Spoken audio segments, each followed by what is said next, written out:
Regai vakuru vakati rugare runouya chokwadi woda kufa zvakaoma. Hey chichat fam, hey my loves, welcome back to my channel. It's your girl Ash. Today guys, I have come with sad news.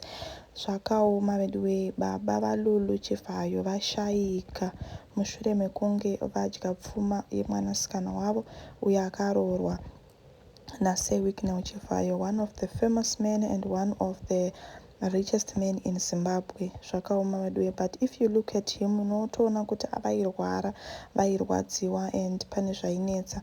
Saka tinongoti may your soul rest in peace baba, muzorere henyu murugare.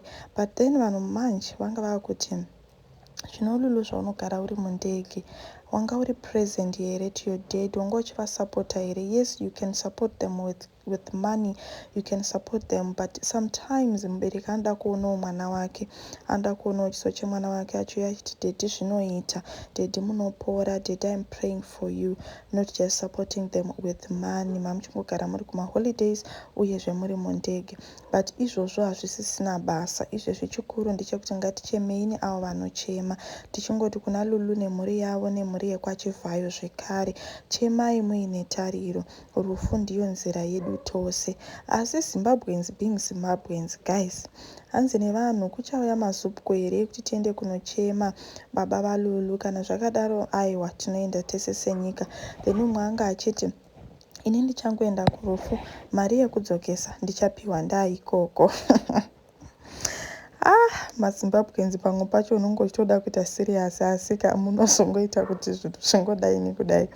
But anyway, vanhu vanga vachingozamawo kuti zviso zvimbonyevenuka panguva ino yakaoma. Asi izvo zvinonzi baba valulu vanga vari kurwara.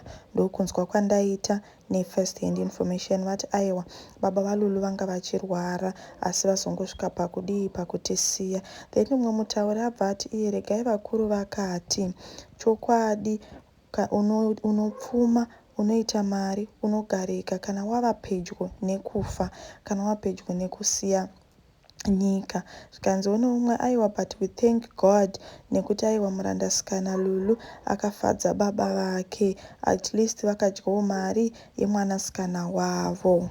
Aiwa izvozvo zvinokudzawo, at least vakasiyawo vaona kuti mwana wavo akagarika, mwana wavo ava pari nani, which is very good and which is something that we recommend. So guys, before we go any further, please smash that subscribe button, subscribe so that ndogara ndichikupai news dziri kupisa dziri kubvira uye dzichangoburwa, first hand information, and also let me know what you think. And ngatingoti kuna lulu nemhuri yekwaChivhayo nemhuri yose yekwalulu, may his soul rest in peace, uye ngavacheme vaine tariro. Rufu murau waMwari ende zvinoitika kwose. Asiwo munongoziva maZimbabweans avazoshaya zvekutaura.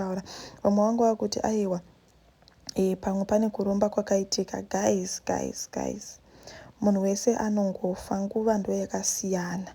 Ngatirege kunongedzerana. Taudzwa isu kuti baba valulu vairwara, saka hapana zvekuti pana akazoromba, pana akazodii. Tongoti chemai muine tariro. Thank you so much for watching guys. Don't forget to subscribe, like, share and comment. Bye guys.